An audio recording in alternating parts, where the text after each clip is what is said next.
Lorsque l'on regarde l'Afrique et que l'on considère ses ressources, c'est l'Afrique qui devrait donner de l'argent aux autres pays. Le président du Ghana, Nana Akufo-Addo, a reçu Emmanuel Macron au Ghana.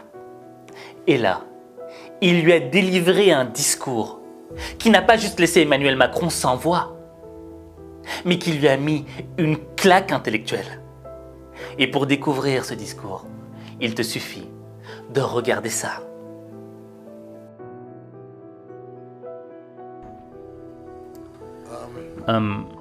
J'espère que le commentaire que je m'apprête à faire au sujet de ce problème ne va offenser personne dans cette salle. Nous ne pouvons plus continuer à mener dans nos pays, dans nos régions, dans notre continent, une politique sur la base de l'aide de l'Occident, de l'Europe, de l'Union européenne ou encore de la France. Cela n'a pas marché, ça ne marche pas et ça ne marchera pas. Il est de notre responsabilité de trouver des moyens pour développer nos nations par nous-mêmes.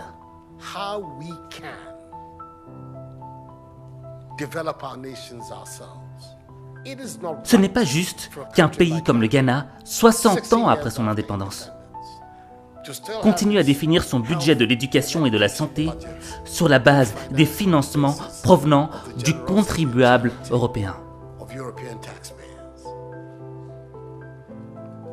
Au stade où nous sommes, nous devrions être capables de financer nous-mêmes nos besoins de base. Nous allons considérer les 60 années à venir comme une période de transition,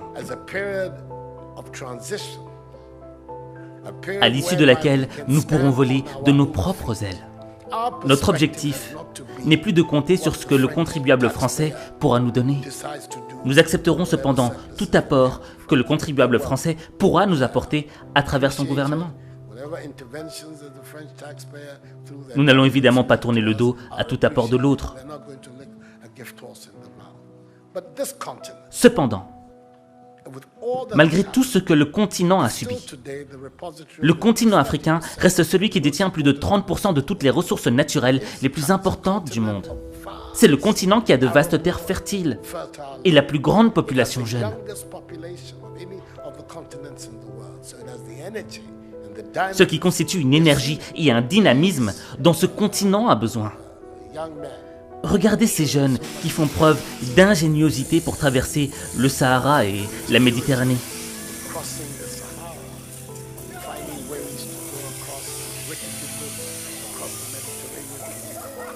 Nous avons besoin de cette énergie et de cette ingéniosité sur notre continent. Et cette énergie-là, nous l'aurons ici, sur notre continent, si nous implémentons des systèmes politiques qui montrent à ces jeunes qu'ils sont l'espoir et qu'il y a des opportunités ici en Afrique. Les phénomènes de migration ne sont pas nouveaux. C'est aussi vieux que l'humanité. Et cela s'explique par le fait que les gens quittent leur chez eux parce que leur pays ne leur donne aucun espoir. And it has always been linked to the same thing. The failure of where you are to provide you with an opportunity, so you move somewhere else. Those of you who are familiar with 19th century... Ceux d'entre vous qui connaissent l'histoire de l'Europe savent que les grandes vagues d'immigration en Europe au XIXe siècle partaient d'Italie et d'Irlande. In 19th century Europe, the latter part of it came from Ireland and from Italy. Des vagues et des vagues d'Italiens et d'Irlandais ont migré aux USA à la recherche du rêve américain. Parce qu'il n'y avait pas d'opportunité de travail en Irlande et en Italie. Aujourd'hui, vous n'entendez plus parler de cette immigration-là. Les jeunes Italiens et Irlandais restent chez eux. Nous voulons que les jeunes Africains restent eux aussi en Afrique.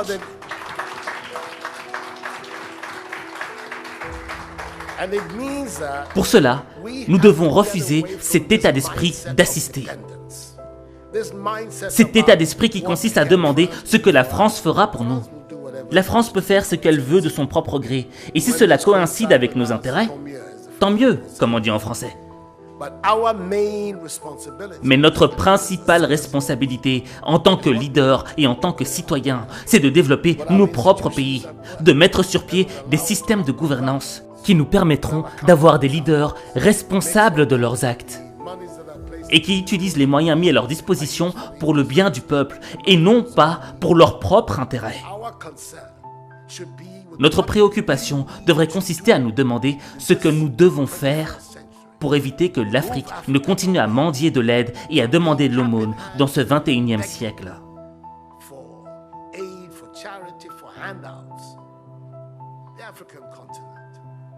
Lorsque l'on regarde l'Afrique et que l'on considère ses ressources, c'est l'Afrique qui devrait donner de l'argent aux autres pays. Sans vouloir offenser le président français, car je suis francophile et je n'ai aucun problème avec la coopération française.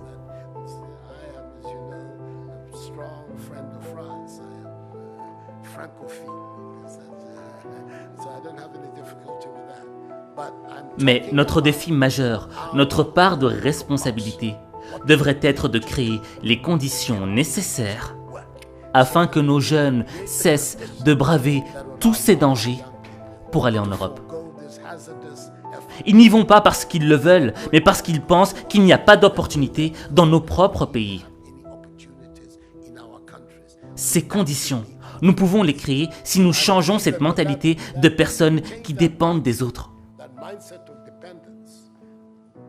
Et si nous parvenons à nous débarrasser de cela, de cette mentalité d'assister, nous verrons que dans une décennie, l'Afrique émergera et on aura une nouvelle génération d'Africains. Et à ce moment, les indépendances dont on a parlé pendant la période dite de l'indépendance deviendront réelles et effectives. J'espère qu'en disant cela, je n'offense personne dans l'assistance. Ceci est ce à quoi je crois fermement. C'est pourquoi le slogan de mon mandat est « Nous voulons construire le Ghana sans recours aux aides ». Un Ghana qui est indépendant, un Ghana qui se suffit, un Ghana qui vole de ses propres ailes.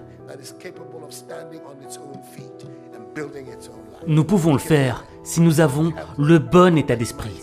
Monsieur le Président, voilà la contribution que je veux apporter.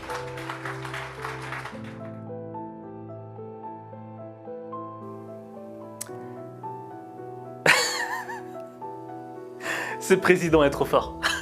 Ce président du Ghana est trop fort. Parce qu'il est là, il délivre un discours et après il dit « Hey, j'espère que j'ai blessé personne, hein, ok? Ouais, cool, hein. Mettez-vous à l'aise, mettez-vous à l'aise. Je vais juste vous mettre une petite fessée intellectuelle. » C'est un discours qui est rempli de vérité. D'accord? Et je pense que l'élément le plus important à retenir dans ce discours, c'est l'aspect de la dépendance. Il le dit. Il ne faut plus que l'Africain soit dépendant de la main qu'il nourrit. Le problème, c'est quoi? C'est que ce soit à l'échelle d'un pays ou que ce soit à notre propre échelle individuelle, souvent, on est très souvent dépendant des autres. Dépendant d'un job, dépendant d'une personne qu'on aime. Au fait, on attend qu'on nous donne les choses. Mais quand on est dans cette position de dépendance, entre guillemets, on est soumis. Et lorsqu'on est soumis, cela signifie que l'on devient un spectateur de sa vie. Parce que le changement ne vient pas de nous. Le changement vient de celui qui nous donne la chose. Et là, le président Nana Akufo-Addo, il a compris que le vrai changement ne viendrait pas des autres, mais qu'il viendrait de nous-mêmes, de l'intérieur. Je le dis souvent, la seule variable du changement de ta vie, c'est toi. Tu es la seule variable. Et le premier pas que tu dois enclencher pour transformer ta vie, c'est ne plus être dépendant des autres. Dépendant des hommes, dépendant d'un job, dépendant de l'argent, dépendant de ce que les autres pensent de toi.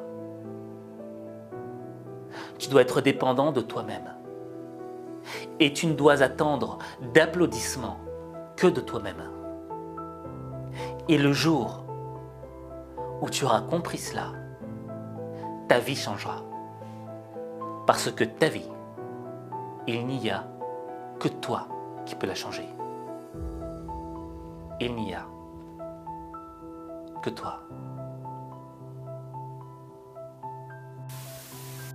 Alors, j'ai une question à te poser, d'accord? Ok, ce président ghanéen, il est trop fort. Mais est-ce qu'il n'y a pas un autre président qui t'a inspiré aussi? Ou même une personnalité, tu vois? Quelqu'un qui, à travers un discours, a peut-être changé quelque chose dans ta vie. Dis-le en commentaire. Et en fonction de ce que tu diras en commentaire, eh bien peut-être que j'en ferai une vidéo. Moi j'ai une idée, ce serait peut-être... Quand même, lui aussi il avait des sacrés discours. Bref, en tout cas, j'attends de lire ton commentaire. Et n'oublie pas aussi que ma masterclass est sortie, la masterclass Ultra Boost. Et si tu veux en savoir plus, il te suffit tout simplement de cliquer sur le lien que j'ai épinglé en commentaire. Sur ce, je te retrouve pour un prochain épisode.